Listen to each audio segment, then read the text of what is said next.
I mean, let's be honest. Most white people go cradle to grave with no black friends of any depth, with no sense of loss. In fact, we measure the value of our schools and our neighborhoods by your absence. That's Robin DiAngelo, and this is, well, That Went Sideways, a podcast that serves as a resource to help people have healthy, respectful communication. We present a diversity of ideas, tools, and techniques to help you transform conflict in relationships of all kinds. In this episode, we talk with Robin DiAngelo about seeing whiteness. She is an educator, author, and consultant with over 20 years' experience working on issues of racial and social justice. She teaches in the education department at the University of Washington. Her 2018 book, White Fragility: Why It's So Hard for White People to Talk About Racism, was a New York Times bestseller, and it's been translated into 13 languages. We spoke with Robin DiAngelo at the 2024 White Privilege Conference in Tulsa, Oklahoma. I'm Sam Fuqua, co-host of the program with Alexis Miles. Hi, Alexis. Hi, Sam. It's good to be here at the White Privilege Conference 2024. With us is Robin DiAngelo. Hello and welcome. Thank you. Thrilled to be here. To start with, give us a definition for the term white fragility, a term you coined, and how you came to that phrase. So white fragility is meant to capture how defensive white people get whenever challenged around race. So the fragility part is meant to capture how little it takes to get us defensive. Just suggesting that whiteness has meaning can cause white fragility. But it's not fragile. We're not fragile in the sense of being delicate. Our sensitivities are delicate. But we're fragile like a bomb is fragile. You better hold that bomb real carefully, because if you don't, it's going to explode and people are going to get hurt. And so there's a lot of power behind that defensiveness. And I think that white fragility functions as a kind of everyday white racial bullying, where we make it so punitive and miserable for in particular, people of color to challenge us, to challenge our privilege and our entitlement and our unaware assumptions and our general racial obnoxiousness. We make it so difficult that more often than not, they decide not to. And we can also do that to other white people, too. I think any white person listening can probably think of a time when they were taken aback at something racist another white person said, but knew it would ruin the dinner, ruin the meeting, that type of thing. So it's a very effective way to keep us in our place, which means white people on top and other folks on the bottom. Robin, you talk about whiteness. I talk to people even now in the 21st century who cannot get a feeling or sense of whiteness or what it means to be white. And they say things to me like, when I look in the mirror, I just see a human. So I'm curious about how people might take offense at the term white fragility, those people who don't even see whiteness. Which is so a classic example of white fragility, to be offended by the very term, right? The very suggestion. No, I mean, part of being white is to be normal. You have race, I don't have race, right? I mean, that's how I was raised to think about it. So if we're going to talk about race, aren't we going to be talking about you? Why would we be talking about me? I wasn't taught to see race as a relationship between you and I, right? There's no lesser without better. I was taught to see it as something that happened to you. Sorry, and just glad that I have nothing to do with it, right? So to suggest that being white has meaning, it interrupts some really precious ideologies that only white people have access to. One of them is meritocracy. So if you're going to suggest my whiteness has meaning, that's going to suggest that it wasn't just my hard work that got me where I am. You're going to challenge individualism, right? You're not going to let me be an exception, because I'm going to want to tell you why I'm different and special from all the other white people you know. And on a really deep level, on a level that's harder for us white people to admit, you're going to challenge my position of superiority. And that's like at the core of who I am and how I see myself. And if you ever wondered, like, I'm trying not to use the word crazy because I want to be thoughtful, but if you've ever wondered, white people are just crazy. There's a kind of contradiction. On the one hand, we really don't see it. We really are raised not to see it. And on the other hand, we know, but we cannot admit that we know. And when you put those two things together, it makes us very irrational. And that irrationality functions to protect our positions. Is that irrationality a part of the anti-woke movement so that people are so adamantly against what's known as the critical race theory, for example? Well, Carol Anderson argues in her incredible book, White Rage, that every inch of Black progress has been met with a backlash of white rage. And we see what happened. It's been just 4 years since the summer of 2020 where there was that incredible racial reckoning. 4 years, and it's literally illegal to have the conversation we're having right now in certain educational contexts in certain states, illegal to teach Black history. I mean, it is swift and it is powerful. And critical race theory, it was just the most convenient boogeyman for people's whose agenda was. It's not about critical race theory. It's a stand-in for don't rock the racial hierarchy, right? Don't rock or question the racial order. So those kinds of words like woke and CRT, they're just really handy to silence the conversation. Some friends of mine who don't come from academic backgrounds tend to react negatively to anything that sounds academic, sounds confusing, sounds maybe threatening because they don't understand it. Academic language can be obfuscating in some ways. It actually is interesting because I first published White Fragility as an academic article in a journal in 2011. And I was trained in academic speak. I know how to do it. It's fairly convoluted, all of that. And yet it went viral at some point, and it went viral globally. I started to hear from people, I'm seriously, from around the world who said, you put language to an experience. And I realized, I've got to make this more accessible. Clearly, there's an interest and a need. And so for the first time, I moved out of academic publishing and went to a mainstream publisher and wrote White Fragility to be accessible. And I kept telling myself, how do I say this so my sister would understand it? She still says it's a little over her head. But so, yeah, it's not meant to be accessible. There's a lot of performance in the way. But I think if you really have integrated it, you can explain it to somebody in language that's accessible to them.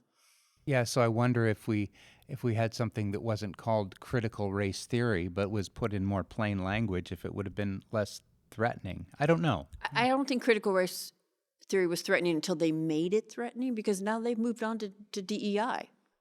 And they've also been really clear, we want anything with social justice in the title or the orientation to be gone.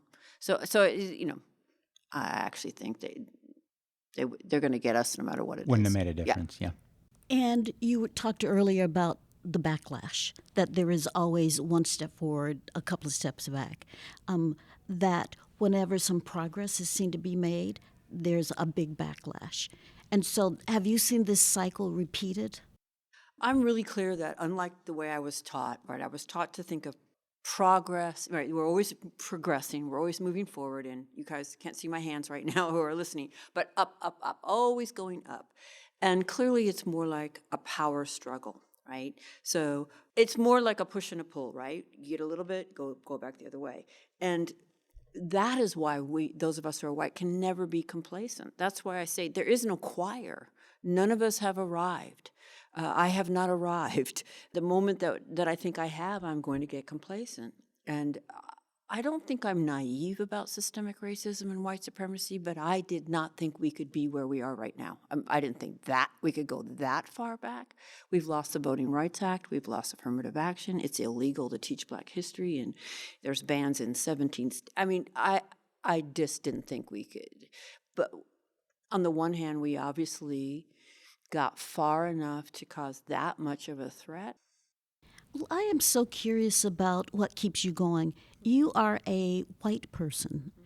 What keeps you involved in this kind of a struggle? I mean, there's certainly things in my own story, my own history. But once you see it, I mean, you are not in your integrity if you don't keep going, right? Who am I? How do I sleep at night and live with myself? If I'm not aligning what I profess I believe with how I'm actually behaving, then I'm a fraud, and that's just not something acceptable to me. One of the ways that white people are socialized is to be comfortable in a segregated life. To me, that's the deepest message of white supremacy, is that there's no inherent value in knowing or loving or caring about Black people. I mean, let's be honest. Most white people go cradle to grave with no Black friends of any depth, with no sense of loss. In fact, we measure the value of our schools and our neighborhoods by your absence. Let's be honest, right? That is deep, right? That's deep within me. And so once you start to see that and understand that and try to address that and start to build relationships, well, then you see the humanity. I just have to picture my beloved friend Anika's face. Even though she's not in the room, I think, if Anika was watching me right now, she'd be real disappointed. I've seen her face crumble in grief. I've seen her cry. I've borne witness to the pain of racism on Black people in a way that I was never meant to bear witness. All of those things sustain you.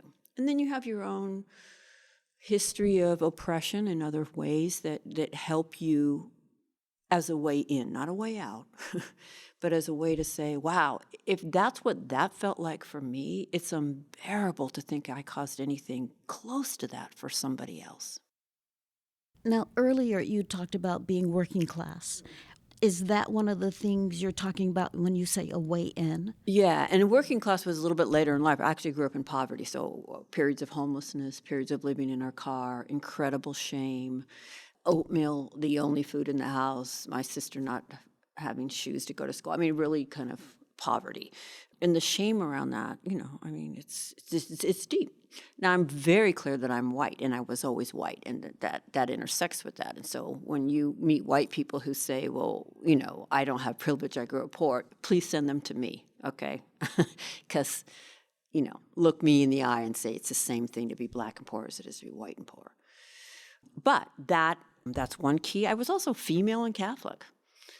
Right? Silence, submission, sacrifice, suffer, service, and disappear, right? It was never reinforced about my brain or my thinking or anything like that. So there are ways I have in, but again, I was also a white woman. So I can't proceed as if you and I, for example, have a shared experience, because we don't.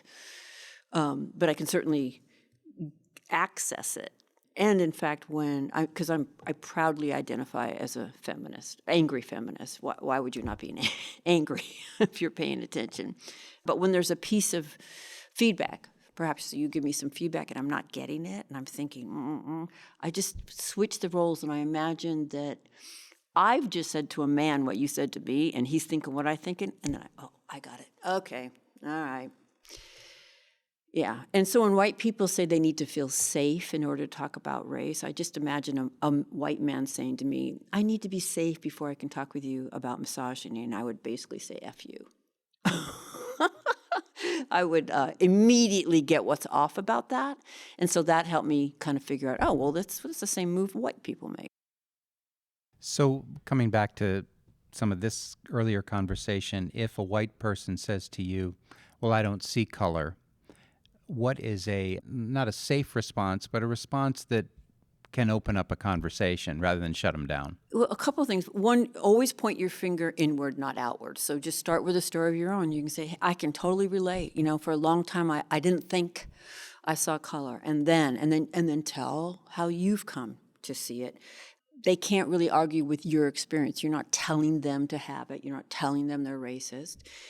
But I could also tell a story about one time I was co-leading with a Black man, and a white woman in the front row said, I don't even see you as Black. And then he said, well, one, is there anything wrong with your eyes? Because I am Black. And of course you do see it, or you wouldn't have said you don't see it. But two, then how are you going to see racism? because I'm Black. I have a different experience than you have. So if you're saying you don't see me as Black, you're basically assuming I have the same experience you do.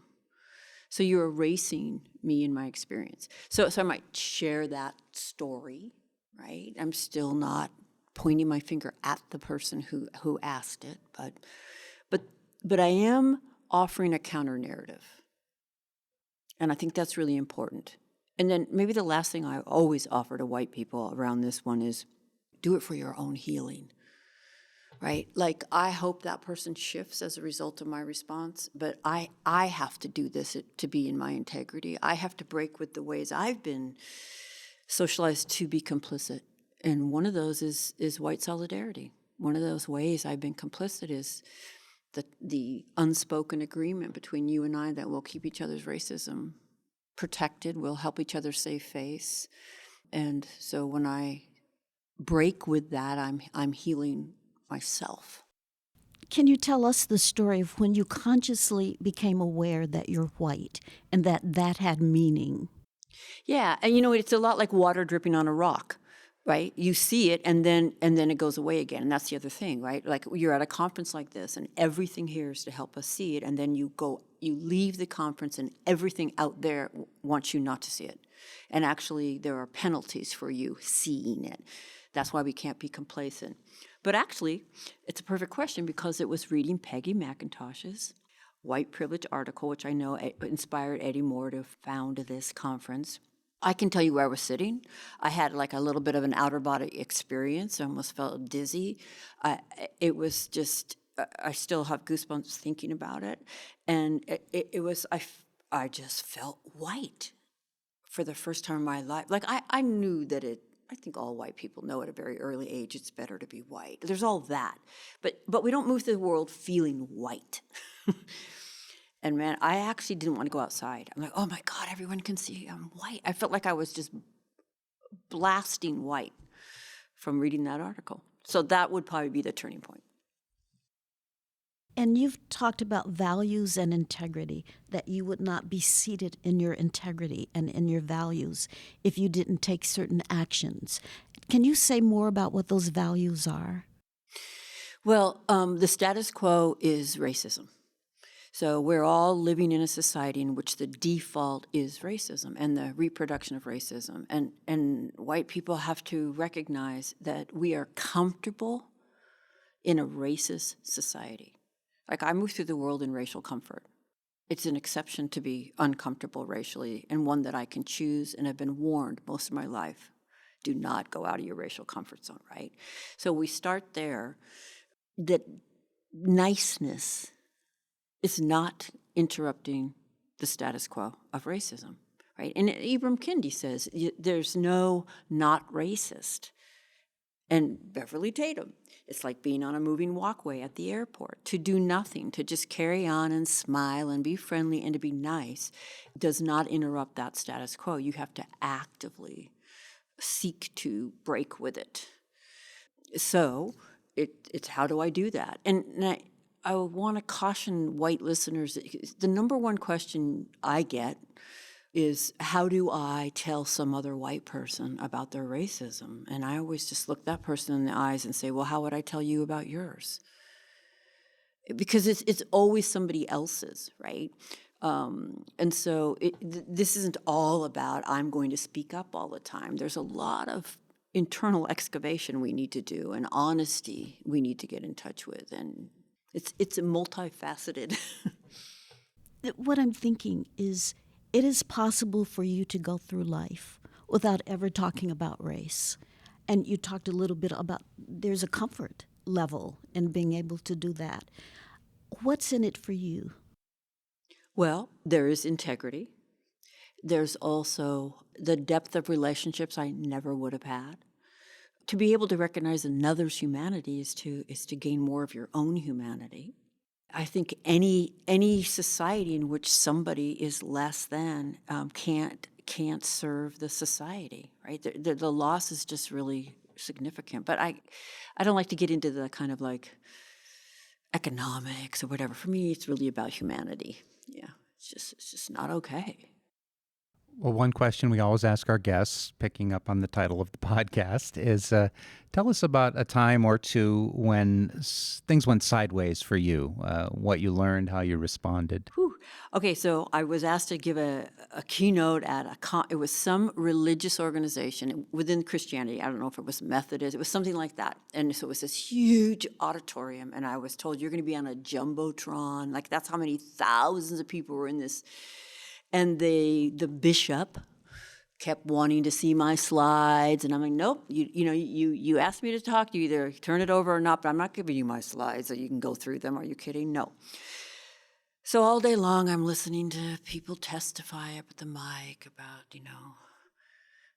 like there was a flood and my neighbors died, but God is great because I didn't, and stuff like that. Like, I did have some attitude about it, I'll be honest. So I finally get up there and I do what I do, and I'm like, okay, there's nothing they can do. I mean, I'm on a stage, there's thousands of them. But following that keynote was the workshops. And I'm like, that's where it's going to happen.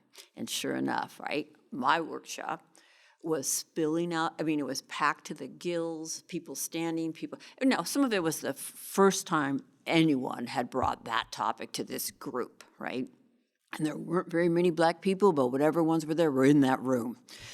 And I probably was 3 minutes into just beginning, and it just erupted with people. I mean, every hand going up, people wanting to say things. And finally, there was this white man in the middle of the row, and I called on him, and he just started shouting biblical verses at me. He had that kind of where he's so angry that his veins are popping out. And he starts shouting, John 7:9, or whatever, I don't follow it, says, whatever he says, and then, are you saying Jesus was wrong? Okay, right, no, okay, no. What I'm thinking is, well, I guess it depends on how you interpret, but right, I'm going to stand here right now and say, yes, Jesus Christ was wrong, and I'm here to say it in front of this religious group.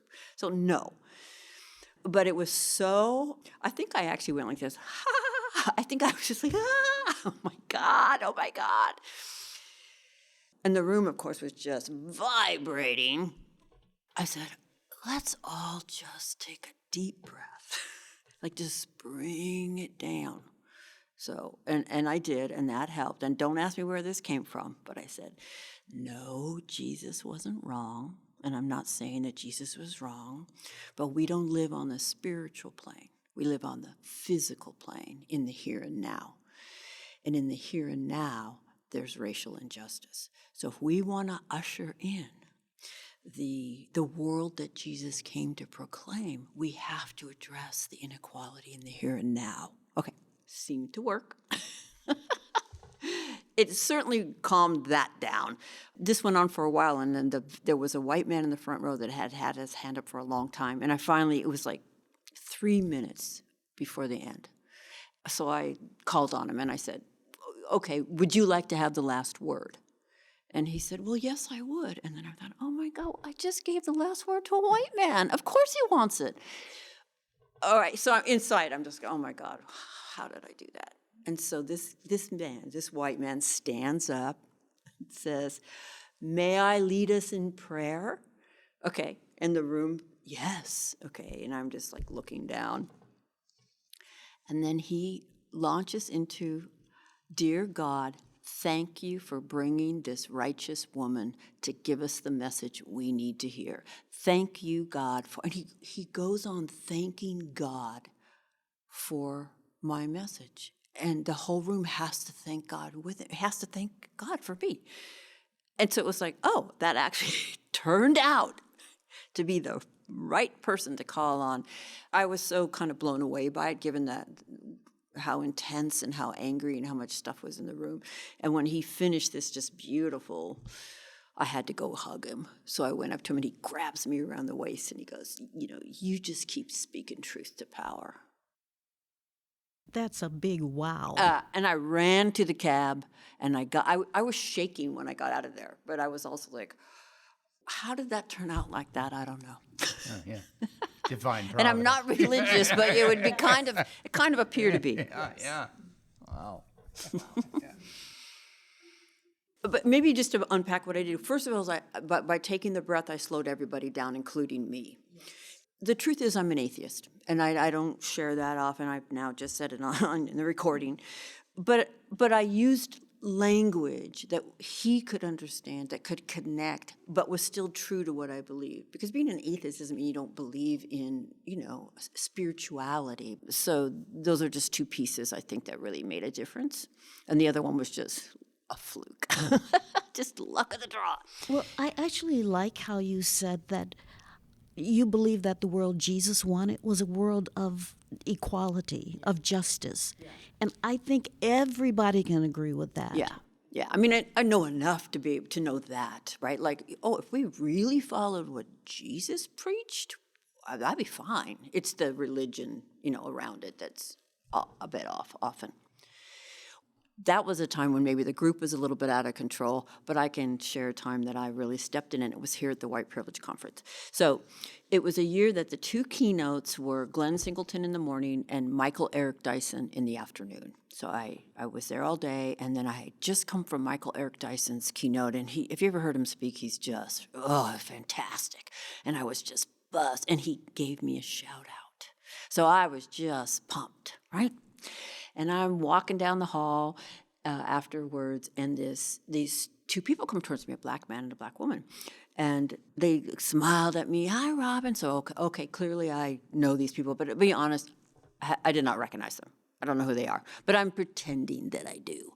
And they're chatting with me all friendly, and they're referring to some talk I'm going to give for them or something. And I'm kind of just faking it along. And then I go on about, "Oh my God, did you hear Michael Eric Dyson's keynote? Wasn't it incredible? Oh, he was so amazing." And then the man, he reaches down, and my memory is that it was in slow motion. He reaches down and he gets his name tag, and I realize, okay, he knows that I don't know who this is. And he takes out his name tag and he puts it on, and it's Glenn Singleton, who also gave a keynote. Ouch. And I freaking didn't, and I watched him on a big screen, and I didn't recognize him. And I went, "Oh, well, your speech was amazing too." I mean, it was awful and awkward, and I just got out of there. And then I ran and found my friend Christine Saxman, another white person, because I was very freaked out. But of course, I didn't want to run that at another black person. And I was like, "Oh my God, you won't believe what I just did." And I told her, and she gasped. Okay, I'm like, "Oh, thank you. You're not making me feel any better." But she was like, "Oh my God. Oh, you really messed up." And I cried. I just felt so humiliated, and I had a good cry. And once you cry, like, "Oh, okay, I could think now." And then Christine and I put our heads together, and we're like, "Okay, so let's just be really clear," because I'm like, I have to repair that. So let's be clear about what were the aspects of that were really racist, basically, and racially harmful. And so with our best thinking, I kind of got clear about it. And then the next morning, I went and sought him out. And I approached him, and I said, "Glenn, would you be willing to grant me the opportunity to repair the racism that I perpetrated towards you yesterday?" And I very deliberately put it that way so that he would know that I was going to own it rather than explain it. "Would you grant me the opportunity?" Means he has a choice. If he said no, I would have accepted it. And he said yes. And I'll give it to him. He didn't say, "Don't worry about it." I said yes. And then I named all that I understood about it, from "we don't even see you or recognize you." And what he said to me was, "This happens to us all the time. What you're doing right now doesn't happen. So I appreciate it, and we're good." And then I went to Andrea, who was the person he was with, and made the same repair. And from that and one other incident, I have my model that I do share about repair.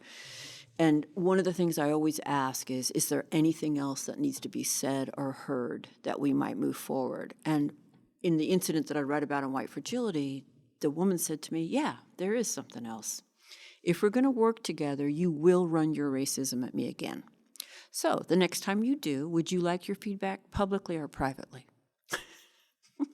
Which I just think is so fabulous. It's so radical, right, to say that to a white person, right? And I understood it. She was saying, "You're white. You have it. You will run it. So I'm going to be very generous and give you a choice. How do you want your feedback? And I just thought it was so cool. And I said, please, publicly, especially if it happens publicly, because other white people need to see that I'm not outside of anything I teach, and it'll give me the opportunity to model how to receive that feedback without defensiveness. Okay, all right, are we good? We're good. We're fine. We're fine. And that's the key. I don't think it's that we step in it. It's that where can you go from there? And I've had a lot of Black folks say to me, if we can't go there with you, that's when we don't have authentic relationships. We don't expect you to be free of your conditioning. How do you receive feedback without defensiveness? I think once you understand systemic racism, you understand that there is no way to be outside of it. So that like is foundational. If you don't understand systemic racism, you will get defensive, because the only paradigm you have is good people versus bad people. And if you're a good person who cares, you couldn't be racist based on that paradigm. So you've just guaranteed defensiveness. When you understand systemic racism, you understand it's inevitable that I did step in it. I mean, all this work will cause me to do it less and have better skills when I do it, but it's not going to ever totally free it. And so you realize, it's about me, but it's not about me. You remember that. You can tell me if this is for you, Sam, too, but the deepest growth you've had around this journey is when you messed up. Like, we don't tend to learn from a comfortable place. And I think that's why the people of color in my life that are with me still haven't given up on me, because rather than do what a lot of white people do, it's just, well, fine then. I mean, if I can't say anything right, I'm not saying anything at all. I don't ever do that. I just, okay, what can I learn from that and do better next time? Or if I feel defensive, it's not like I never feel defensive, but you go take it somewhere else, work it through, and then come back. I'm just curious here. Do you have friends of color, or let's say Black friends, with whom you can say, I'm feeling defensive right now? I believe that I could. I could say I'm feeling defensive, and I don't want to run that at you. So give me a little time. I will come back. I did something similar to that. I got some pretty deep feedback from a friend, and I said, I'm feeling really flooded. And so I'm just not going to be able to engage, and I'm going to sit with it, but I will come back. And then you do come back, right? And so far, people are like, I understand. Take your time, but, then I want to see what change there is. In my observation, that's one of the hardest things for people to do, is to sit with defensiveness or acknowledge it, or even to allow themselves to recognize that in this moment, I'm feeling defensive. Because I think we're so in this country, so disembodied, so out of touch. Yeah, well, I'm glad you mentioned disembodied, because usually whenever say you gave me the feedback and you've barely finished your sentence and I'm responding that like super fast, that's usually defensiveness. And then there's no quiet space between us. I keep filling it with my explanations or that kind of thing. That's usually a red flag that you're feeling defensive. So sometimes if I'm maybe facilitating or mediating, I might say, just hold it, just sit with it, just sit with it. Even if you think you were misunderstood, just sit with being misunderstood. And honestly, you probably weren't. You probably just don't understand how that was off. So, and if I'm in a white affinity group, I sometimes will say, just to allow yourself to be misunderstood is a really powerful interruption to white superiority. I am relating to what you're saying, and I can recognize it, and I can sit with it. It's what happens after that that's sometimes a challenge for me. It's sort of like moving on, or quote unquote letting go, but not really letting go of it. Yeah. Well, I think if you come back and say, this is what I've come to understand from the feedback you gave me, one, that goes a long way for a repair. Like, if you just say, I'm sorry, well, that's better than nothing, but like, you haven't shown me that you understand why that was hurtful. But when you say, this is how I understand that was off. And I actually once, I just taught the repair model, and I had a white man make a repair with me based on it. So I got to be on the receiving end of it, because he had been kind of around sexism. He had cut me off or whatever. And when he mapped out the various ways he understood that that was sexism, I was just like, well, if you got that out of that, no problem. I've never had a man break it down and acknowledge and see that much nuance in sexism. So I think usually that's the piece.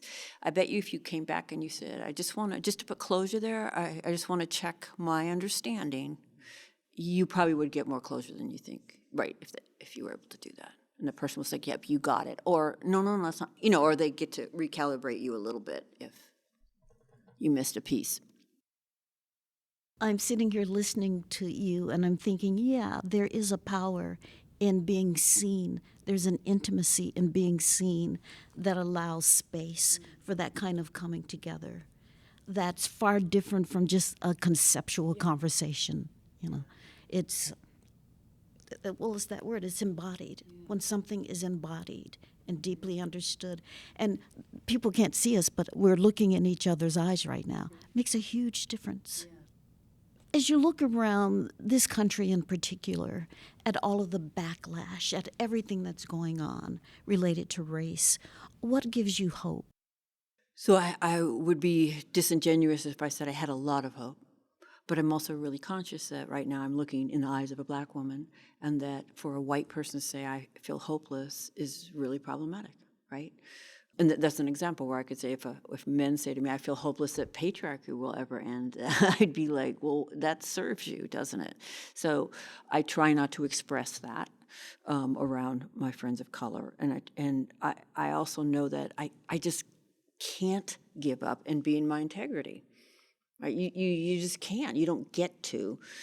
So it's in such an incredibly adaptive system. Look how it adapted. 2020, look how it adapted to challenges of 2020. It's kind of stunning, isn't it?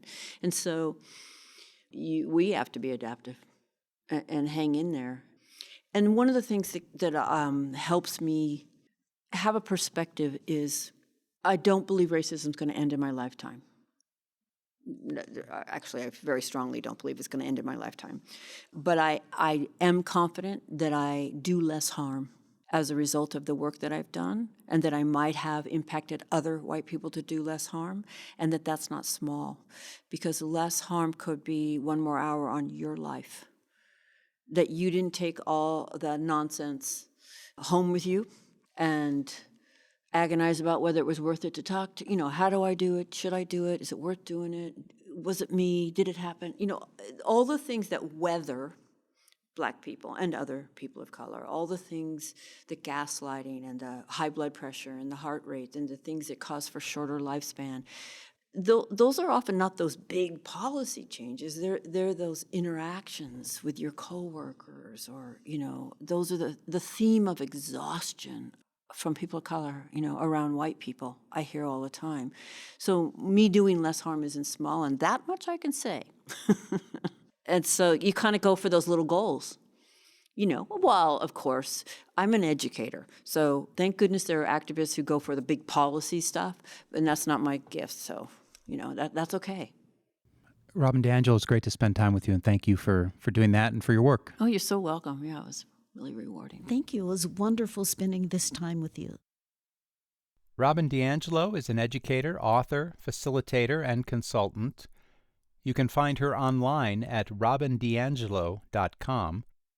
We spoke with her at the 2024 White Privilege Conference. Robin DiAngelo will be a keynote speaker at the 2025 White Privilege Conference.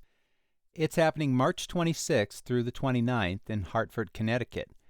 You can find out more about the conference at theprivilegeinstitute.com.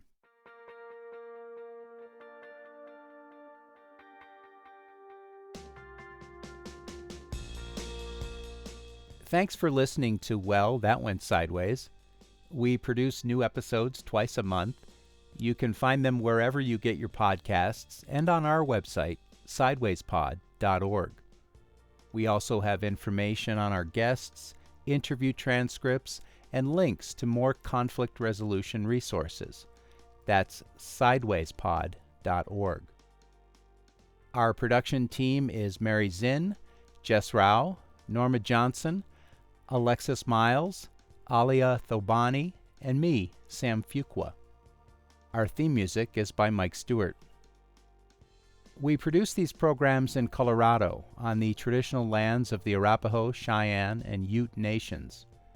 To learn more about the importance of land acknowledgement, visit our website, sidewayspod.org. And this podcast is a partnership with the Conflict Center, a Denver-based nonprofit that provides practical skills and training for addressing everyday conflicts. Find out more at conflictcenter.org.